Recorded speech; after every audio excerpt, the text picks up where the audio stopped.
Let's introduce our special guest, returning again. You already know. How you doing, man? Pretty good, pretty good, How about pretty you? good. There we go, man. Yeah, man. Nice. So we'll let you introduce yourself, man, and see you brought your product with you. Okay, so I'm RP Thor, and I've been on the podcast once before, and we had a great time chopping it up. sir. And we kind of teased it because I was in just the finishing process of writing my first book. And it's been a 2-year-long process, a little bit longer than that, and this is the result. And it's titled A Dominant Masculine Presence. In fact, it actually has, it leads a little bit to what it's about on the cover. It's learning how to cultivate your authentic self as a man and display supreme confidence and control over how you are perceived by others. Okay. So that's kind of what it is. It is a guidebook, but it goes into what is the problem today with masculinity in crisis. I think we can all agree that it is. Yeah, for sure. And we kind of addressed that problem and where it came from. And you probably wouldn't be surprised, but it really started, probably 70 years ago, or at least started there and really intensified around 50 years ago. And I talk about that, not in a conspiratorial way, in a kind of a factual way, with what's happened to kind of emasculate men in the West. And there's reasons for it. There's actually economic reasons for it. So I talk about that. Okay. Unfortunately, all of us, or at least guys younger than me, suffer through it. Suffer through being taught how to behave in a non-masculine way, and they suffer the consequences in their lives in, how to execute on being a man and being successful and, doing right by themselves, for themselves. I know Rollo likes to call it being your own mental point of origin. Others call it center point of origin. I talk a lot about that in there and why you need that. I talk about what the core attributes are of masculinity. And I do it in such a way that it crosses all cultures. It's just not about Western culture. I did the research worldwide.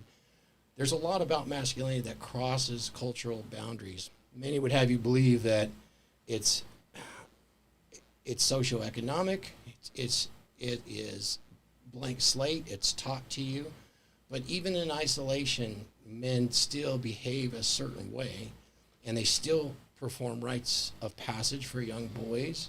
They even have rites for young girls to be girls. These roles seem to be the most efficient way for human beings to live and be fulfilled. Any other way seems to cause a lot of grief in life and unfulfillment. In the West, we call it unhappiness. He wasn't making me happy. Those people didn't make me happy, as if they had the authority or the responsibility to make you happy. Yeah. So I kind of address it in there, and then I give kind of, it's not really secret sauce, but there's 7 skills that I talk about that every man should try to acquire. And the nice thing about it is you only need to be above average in 3. And by being above average in 3 of those skills, you'll dominate your surroundings, literally. And don't misinterpret, it is a dominant masculine presence, but it's not about domineering. So does it is it even harder to accumulate 6 to 7 of all 7? It is more difficult to accumulate all 7, but you don't have to. Let's just go through them. Okay, so you guys have all heard of the core 4. Yeah. Been pretty popular in our space, right? Yeah, for a while. Money, muscles, game, and frame. All right. Let's set that aside. We all know kind of what that is right now, being in this space. Then let's talk about another popular concept in this space. Alpha. Alpha male. Yeah. I'm the alpha male. You're beta, right? Beta. Yeah. Amazing. But anyway, you've got alpha, beta, delta, gamma, omega. Oh, you ever search for sigma males online? Thousands of sigmas, right? Yeah. I'm a sigma. I don't fit your mold, but I'm better than all of you, right? So Or the alpha omega. the reason I bring it up before I get to the skills is because it kind of explains a little bit why these skills are so much more crucial, and the fact that alpha, beta designations are kind of just container words. They're definitely the astrology of the manosphere. And where they came from, I go over it in the book. They come from wolf studies back in the 60s and 70s, wolves in captivity, and they used them to signify groups of males and even females, okay? And they did that to in sexual behaviors, mating behaviors specifically. And they believed that for a long time, and it was used across all of biology.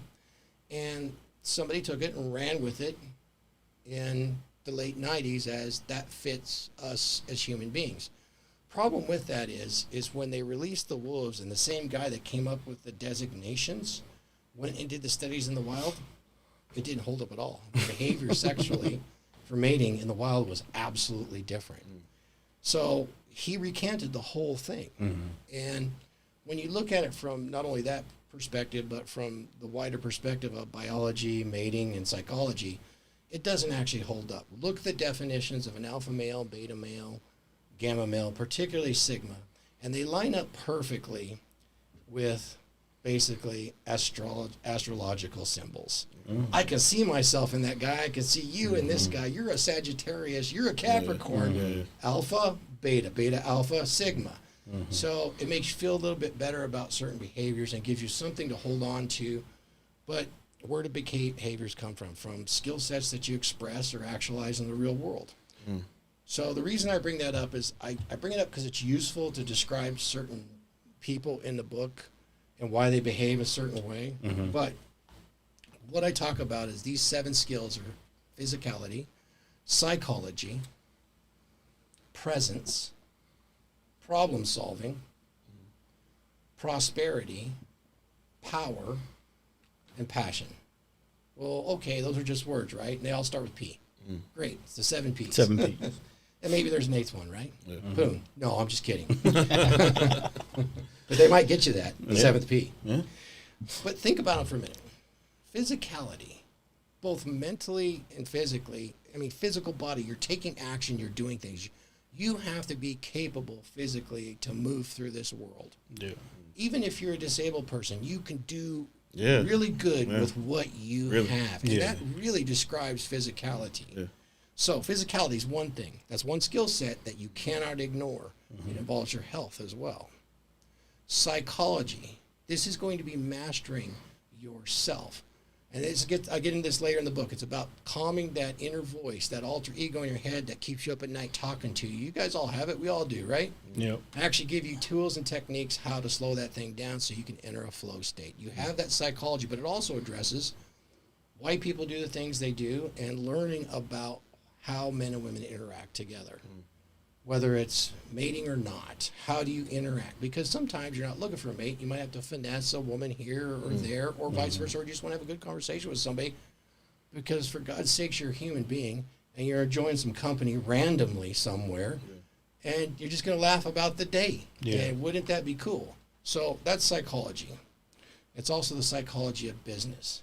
Business, money, all that sort of stuff. And then there is presence. Presence is my ability to project who I am authentically wherever I'm at.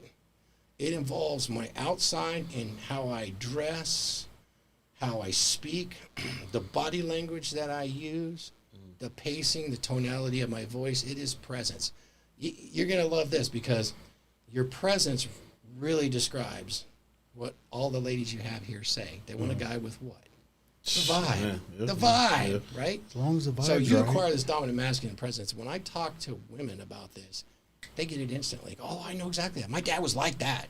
You know, if they have a strong man in their life or somewhere in there, they will recognize exactly what I'm saying here. And then probably the best skill to have, problem-solving skill. You may not recognize this, but that is a man's primary agency, problem-solving. Where a woman's primary agency, we say here, is her sexuality. Think about it for a minute. What is a man's primary agency in life? Without problem-solving skills, you're disposable as heck. You got to figure out how to get the money. You got to figure out how to do this. You got to figure out how to do this. And women need problem-solving techniques to find all that out. Absolutely depend upon. That's where it falls into the leadership.